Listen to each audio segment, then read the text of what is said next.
En una encuesta reciente, el ESG es una de las preocupaciones principales para el desarrollo de proyectos mineros, y es que son los permisos uno de los puntos claves para el desarrollo del proyecto. Un proyecto sin permisos es un solar y por lo tanto el mercado lo valorará como tal. En cambio, si los permisos son concedidos, el mercado reaccionará de una forma muy favorable. Si como inversor te preocupa el ESG, no te pierdas este capítulo. Bienvenidos amantes del subsuelo, bienvenidos a Charlando de Minas, el podcast en español para aprender e invertir en el mundo de los recursos naturales. Bienvenidos a Charlando de Minas, el único podcast en español dedicado a la inversión minera. Hoy estamos en Foment del Treball en Barcelona, que nos han invitado en un evento de Angels Investors en minería, donde en el próximo capítulo hablaremos sobre esta oportunidad de inversión, pero previo a ver el proyecto hemos podido escuchar una elegante presentación sobre ESG, sobre sostenibilidad a cargo del Dr. Arnoldus. El Dr. Arnoldus es un crack en cuanto a sostenibilidad y ESG. Lo conocí en el MMH y tenía pendiente entrevistarlo, así que aprovechando de que se encuentra aquí y que ha tenido pues un cuarto de hora para dedicarme, hemos aprovechado para poder hablar un poquito con él. Arnoldo, ¿cómo estás? Pues muy bien, Amadeo. La verdad que te estaba esperando. Hacía tiempo que habíamos quedado y nunca coincidíamos. Y la verdad, muchas gracias por venir hoy aquí. Y que siempre, bueno, es un placer tener a gente para que te den su feedback, ¿no? que decimos, ¿no? Pero muchas gracias, sí. Aquí estamos. Perfecto. Pues vamos a empezar hablando de qué es el ESG. Cuéntame. ¿El ESG dónde? ¿En minería o en otros lugares? Podemos hablar en general y del general pasamos al concreto. Yo tengo algunos artículos por ahí en LinkedIn donde explico que hay mucha confusión en el ESG, sobre todo en el mundo de la minería, porque los mineros son expertos en el ESG. Toda persona que haya trabajado en el campo sabe que tiene que tener una relación una conexión muy fuerte con todo lo que es el medio ambiente de ese campo y la sociedad de ese campo, que es una sociedad especial.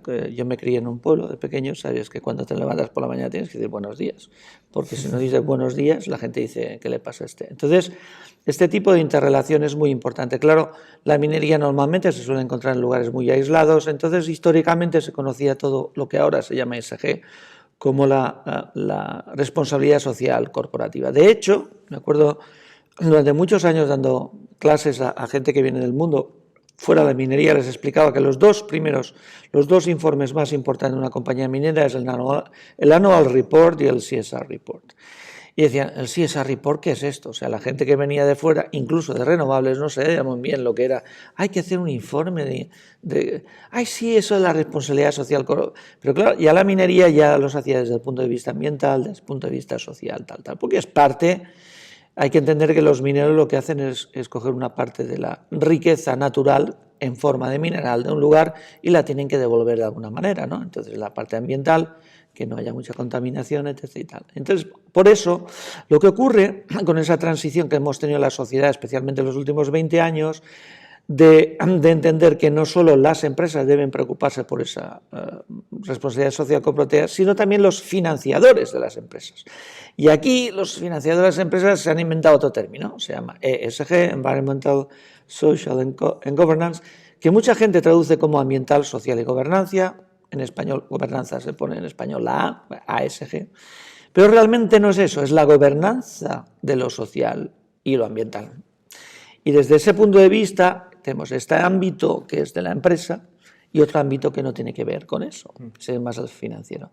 Entonces es por eso que ahora todo el mundo habla de ESG y hay que traducir esos términos de social corporativos que teníamos antes a estos términos porque están obligados a tener una serie de medidas y que los inversores que tienen que invertir, en este caso en la minería, quieren saber si cumplen con esos estándares.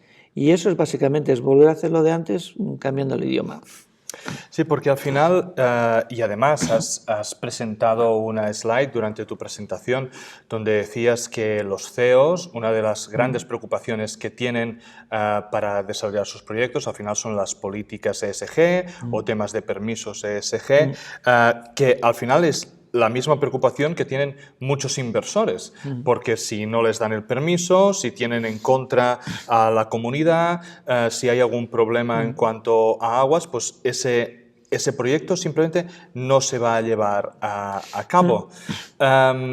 ¿Qué es lo que te dicen desde las empresas en cuanto a estos cumplimientos, o no sé si decir cumplimiento, pero endurecimiento que ha habido en cuanto a las medidas ESG? A ver, realmente no ha habido un endurecimiento, sino una confusión. En estos momentos creo que tengo controlados 17 estándares. O sea, una cosa es cómo yo hago un informe, los GRI, y otra cosa es qué es lo que pongo en el informe. Entonces, ¿qué ocurre? Aquí cada uno se está inventando el suyo pues, para vender su parte. Entonces están obligadas, y esto, si quieres, te doy referencias, sobre todo canadienses, ¿no? Donde más fuerte están estructurando. Entonces resulta que de promedio las compañías están haciendo de 3 a 4. Normalmente el promedio son 3 diferentes análisis ESG para cumplir más o menos con lo que quieren, porque resulta que los financieros quieren escucharlo de esta manera, los otros están. Y debería ser su trabajo el hacerlo, ¿no? No tienes que hacerlo tú, pero bueno, a veces también trabajamos para Hacienda, ¿no? Entonces en este caso tienes que trabajar para los financieros. Y esta es la realidad. Y entonces lo que ocurre es que estamos hablando de unas personas que son expertas en estos ambientes, que son los mineros, que tienen que traducir. Yo a veces lo digo como, tienen que utilizar la inteligencia, en este caso artificial, y preguntar, a ver, hazme este informe de Corporate Social Responsibility para explicarlo como para un niño de 7 años. Y sale un informe ESG. Se va a reír mucha gente de eso, pero es que esta es la realidad. Pero una de las preguntas que yo me hago y que muchos inversores se hacen, ¿no? Es... depende, y evidentemente depende de la zona, ¿no? Porque al final depende mucho de la comunidad, pero tú puedes cumplir con toda la legislación y luego simplemente no te dan los permisos porque tienes al político de turno pues en contra, debido a la comunidad, debido a que vienen elecciones, debido a no sé qué. Esto se puede ver sobre todo en el norte de España, que hay proyectos la mar de interesantes, pero en cambio el tema de permisos son muy duros o que simplemente no se dan, aunque se cumplan. ¿Tú crees que esto es así, digamos, en el hecho de tú con un proyecto lo haces bien, tienes todas las cosas en regla y no sé qué, y simplemente por la zona, por la comunidad, no se te dan los permisos? Sí, porque se están vendiendo proyectos mineros y la gente no quiere comprar proyectos mineros. Hay que vender otra propuesta de valor. Entonces, creo que lo expliqué hoy. Entonces, el tema es clave. O sea, nosotros estamos haciendo proyectos de transición energética justa, con negocios que son sostenibles, y es por eso que hacemos exploración minera de minerales críticos responsables. Es que eso no es un proyecto minero.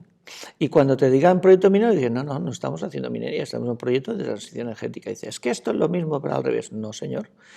Porque si fuese así, el café Blue Mountain de Jamaica no valdría 110 euros en el Corte Inglés. Valdría al kilo, te lo pongo, los 2 euros que vale un normal, ¿no? Entonces, este es el tema. Entonces, pero claro, eso significa un cambio de paradigma. Y eso no lo digo yo. Hay expertos en el mundo. Me gusta mucho el ejemplo de Apple, de uno de los vídeos más conocidos del mundo de Simon Sinek, que dice, cuando Apple tiene que ir antes lo dice, nosotros todo lo que hacemos, ¿y por qué lo hacemos? Es para romper el status quo que existe ahora, ¿no? Y ese status quo lo hacemos mediante hacer una serie de productos fáciles de usar, que ayuden a la gente, tal y cual. Y es por eso que hacemos ordenadores. Y luego dice, y es por eso que hacemos móviles, y es por eso que hacemos... No importa lo que hagas, porque la gente compra, porque hace las cosas, no lo que haces. Entonces, cuando tú aplicas esto a este mismo sector, la cuestión no es si estás haciendo minería o no estás haciendo minería, sino la cuestión es por qué haces minería. ¿Para pegar un pelotazo y dejar destrozado esto de aquí? No, estamos haciendo para ir hacia un mundo mejor, de una forma sensible y real. Y eso choca con ciertos tipos de mineros que te dicen, yo hace 40 años que tengo de experiencia en minería y yo las cosas las voy a hacer así, siempre lo he hecho bien. Y digo, no, usted no tiene 40 años de experiencia, usted tiene 40 veces la experiencia de un año. Y se lo dice alguien que tiene 37 años de experiencia, o sea que no. Y esta es la realidad, hay que cambiar el chip, te gustará o no, O sí, antes podía hacer chistes de mujeres si quieres hace 20 años en una minera, ahora no, porque no es el momento ni el lugar, ni se trata de eso. Los jóvenes de hace 20 años pensaban de una manera, los de ahora otro. Yo no digo que sea bueno o malo, yo digo, ¿tú quieres tener éxito en ese proyecto? Sí, pues ese es el planteamiento. Entonces, no sé. debido un poco a... Y salió hace relativamente poco el Critical Materials Act, ¿no? de Europa. ¿Usted cree que en todas esas zonas, por ejemplo, pongamos de España, ¿no? en lo cual es complicado hacer minería por la oposición, sí se plantean desde un punto de vista de materiales críticos para proveer Europa de los materiales que no tiene, bla, bla, bla, bla, esos proyectos se van a autorizar? No sé quién es usted. ¿Soy Bueno, yo? Pues dime tú. Vale. doctor. Entonces, a ver, mira, a ver. El problema creo que lo explicaba ahí en la presentación. El problema es que el señor que tiene el permiso se cree que el cacao, porque aquí se llama cacaolat, pero en otros lugares mayor que se llama locao. El batido de chocolate viene de las vacas marrones. Y claro, con el que le vas a dar el permiso se cree que el móvil viene de las vacas marrones, entonces lo primero tienes que hacerle entender que no, que el batido viene del cacao y viene de la leche. Y cuando entienda le vas a explicar lo que le estás vendiendo. Tiene que haber una parte de trabajo de educación, no porque no sean educados, sino porque se lo merecen. A ver, es una parte crítica. O sea, la gente invierte mucho tiempo y esfuerzo en convencer a que un inversor venga a poner dinero y no pone un esfuerzo, por ejemplo, en comunicación para que te den un permiso. Yo te voy a poner un ejemplo. No quiero hablar de la administración pública porque luego se malentiende, pero te lo voy a explicar en grandes mineras chilenas donde estaba asesorando sobre el tema de las licencias, los tenders, las licitaciones, ¿no? Y me vino un cliente bastante importante, bueno, estamos hablando de una licitación de 1.000, no sé cuántos millones, y dice, oye, ¿por qué la hemos perdido? Digo, déjame, el documento madre, me tienes que dar tal, me lo da en Excel y hago una búsqueda muy rápida. Y busco el nombre del cliente, o sea, el nombre del cliente, de la empresa cliente, no te voy a decir quién. Y salía X veces. Y luego pongo el nombre de la empresa que presentaba el tender. Te multiplicaba por 200 veces más. Dice, pero esto es ¿que habéis presentado? ¿Un currículum o habéis presentado un documento de venta? Para presentar un documento de venta, el nombre de tu cliente tiene que aparecer más. Esa es la diferencia entre hacer una oferta y hacer una propuesta de valor. Si haces lo mismo con cualquier informe que estés presentando de permisos, tal, donde estás hablando, que además lo que hablas es, si hago yo esta mina, aquí vamos a dar trabajo a mucha gente. La siguiente pregunta es, ¿y cuando se cierre la mina qué? Ah, bueno, esto no viene conmigo y ya está, pues no te la dejo hacer.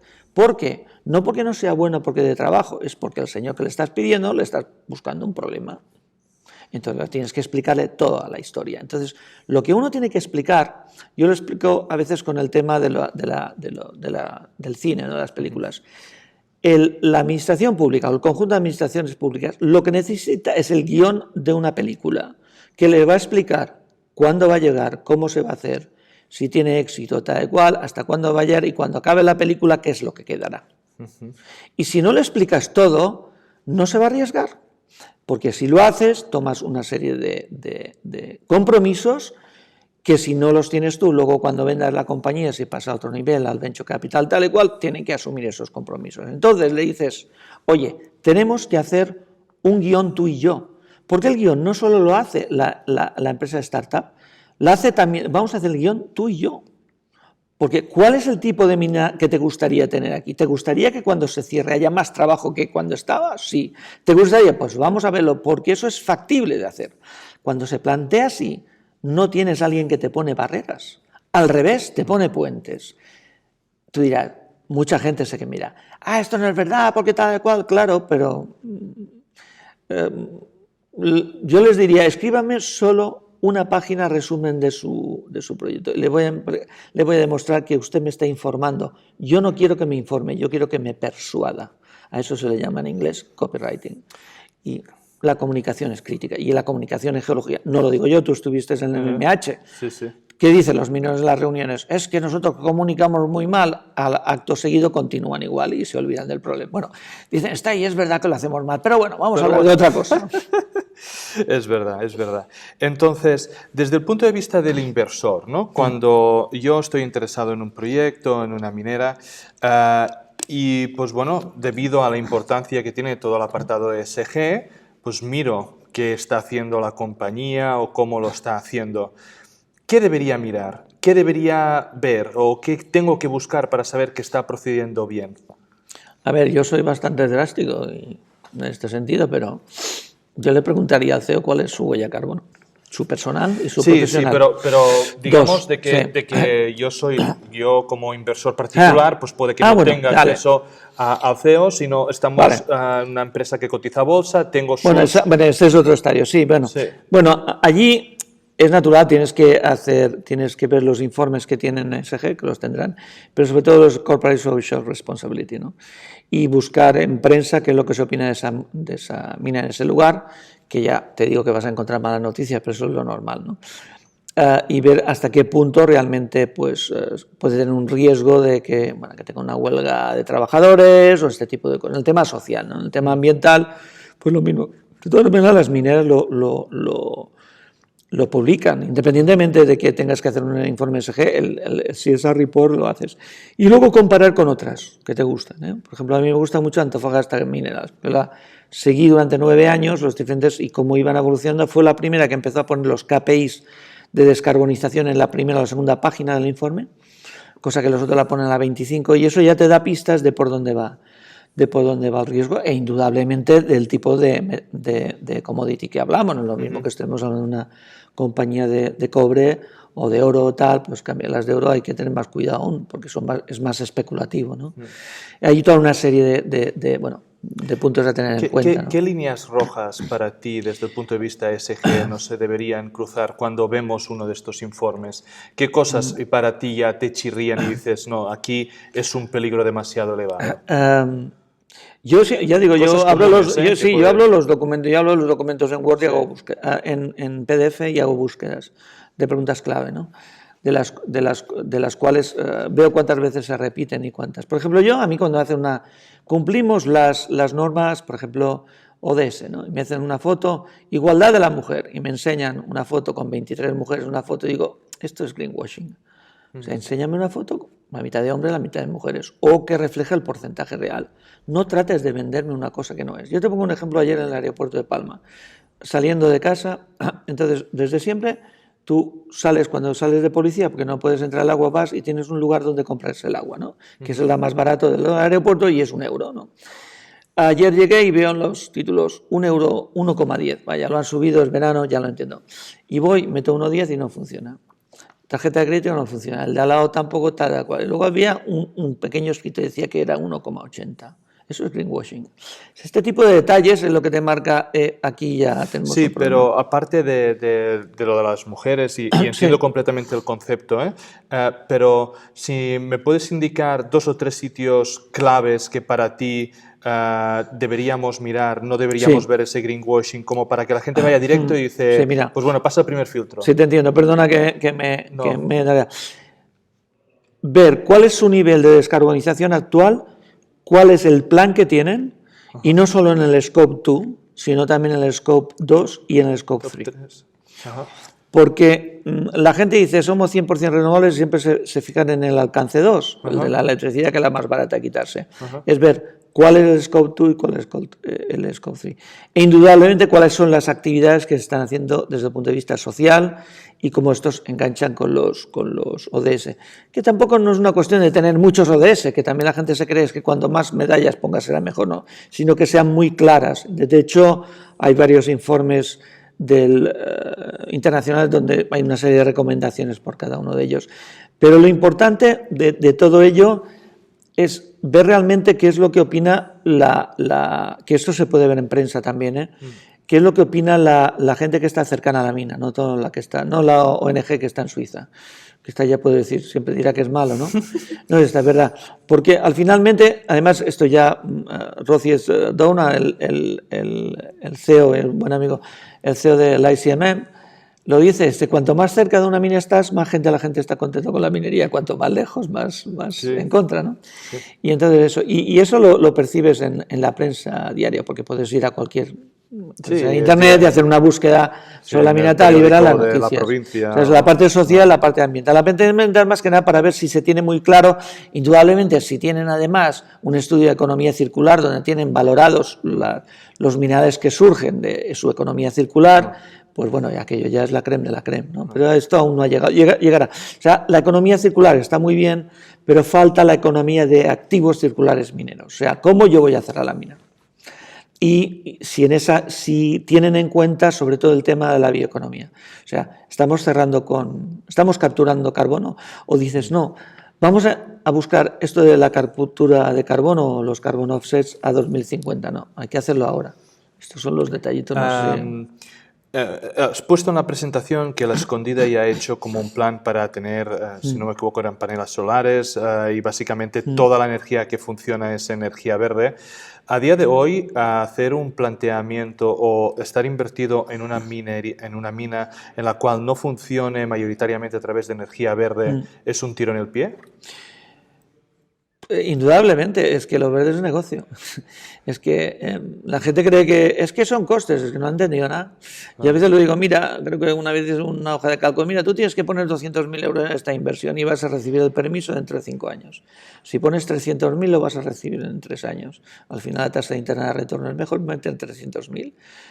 Si la gente solo piensa en el coste y no en la tasa interna de retorno, va mal. Entonces, en este caso pasa exactamente lo mismo. Es que invertir en renovables y esto te da una tasa interna de retorno. O sea, al final es bueno para el negocio. Lo que ocurre es que si tú haces cosas malas para el negocio y ves que otro los hace, te da rabia y dices, mira, están haciendo renovables porque es un negocio, que es malo hacer negocio con cosas buenas, ¿no? Entonces te da ridículo, ¿no? Y esto en minería ocurre, mucha mina fósil que le da rabia cuando hablan de minas verdes. Claro. Pero bueno, es parte del juego, ¿no? Perfecto. Y ya para terminar, has hablado mucho de los materiales críticos, de los materiales que se necesitan para esta transición energética, que yo creo que son bastante imposibles de conseguir. La agenda. Tu opinión. Sí, o sea, se va a poder, pero no en los términos que dicen. Pero aquí me gustaría saber, desde el punto de vista ESG y sabiendo de que muchos de esos metales aún no sabemos ni dónde están, ¿no? Es... ¿Qué rol va a jugar el reciclaje aquí dentro? ¿No? Muchos de los metales, como por ejemplo el cobre, pues se puede reciclar. Tenemos grandes empresas que se dedican a ello dentro de Europa, en Alemania. Puede que gran parte de este mineral venga a través de la reutilización. Además, es completamente verde. No lo estás mirando, lo estás reusando. No del todo, pero bueno. Sí, pero bueno, ya me entiendes. Como decía Richard Nixon, me encanta que haga usted esta pregunta. Porque la economía circular y el reciclaje de materiales es un término básicamente de eficiencia energética o eficiencia etc. La eficiencia conlleva una reducción de costes. Y cuando tienes una reducción de costes, tienes un incremento de demanda. Por lo tanto, no soluciona nada el problema. De hecho, es peor. O sea, no digo que sea malo, hay que hacerlo, pero ¿qué genera eso? Esto cualquier economista con 2 dedos de frente te lo va a decir. Pero aquí el tema no es tanto eso, no es tanto bueno, además que ya está creo que probado lo que necesitamos de aquí al año 2030, si recicláramos todo el cobre que tenemos ahora, que se podía reciclar, creo que se podía dar entre el 40-45% de las necesidades de 2030, y en el año 2031 el 100% volvería a ser minero. Pero bueno, pero yo quiero acabar con una cosa, y es que el problema de las minas, que creo que lo que he explicado hoy, es que es un problema de financiación, de nuevos inversores, de que es estúpido de que haya un montón de gente que esté invirtiendo en la economía digitalizada, en el tejado de esta nueva economía y no esté invirtiendo en los cimientos, en las minas. Y que hay un montón de gente que está invirtiendo en hidrógeno verde y no sabe los riesgos que conlleva en cuanto al ruidio y en cuanto al platino. Que está invirtiendo en energías renovables, por ejemplo, en energía solar y no sabe que tiene que estar pendiente del precio de la plata. Que está invirtiendo en eólica y no sabe que tiene que tener mucho cuidado con el neodimio.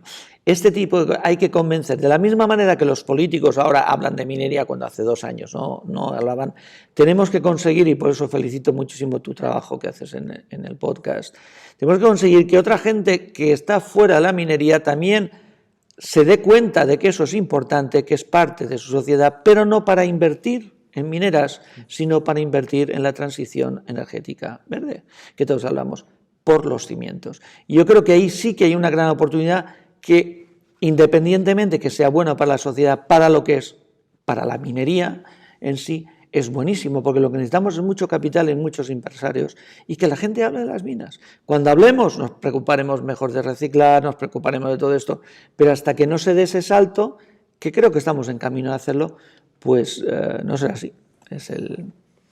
Perfecto, Arnoldo. Entonces, Pues muchísimas gracias por tu tiempo en el día de hoy. Ha sido cortito pero intenso. Vamos a repetirlo más adelante para profundizar en muchos de estos temas. Muchísimas gracias. Y a ti, gracias a ti por venir y bueno, y sigue adelante con, ya sabes, en lo que necesites. Desde el grupo de Remio te apoyamos en lo demás. Un fuerte abrazo, Amadeu. Gracias. Vale.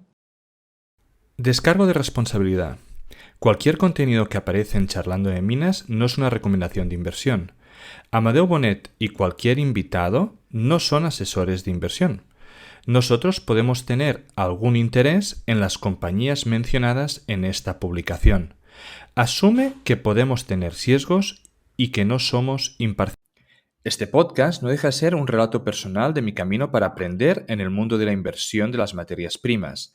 En este podcast vamos a intentar sacar contenido educativo, entrevistas con empresas y tesis de inversión para que juntos podamos aprender de este fascinante mundo del subsuelo.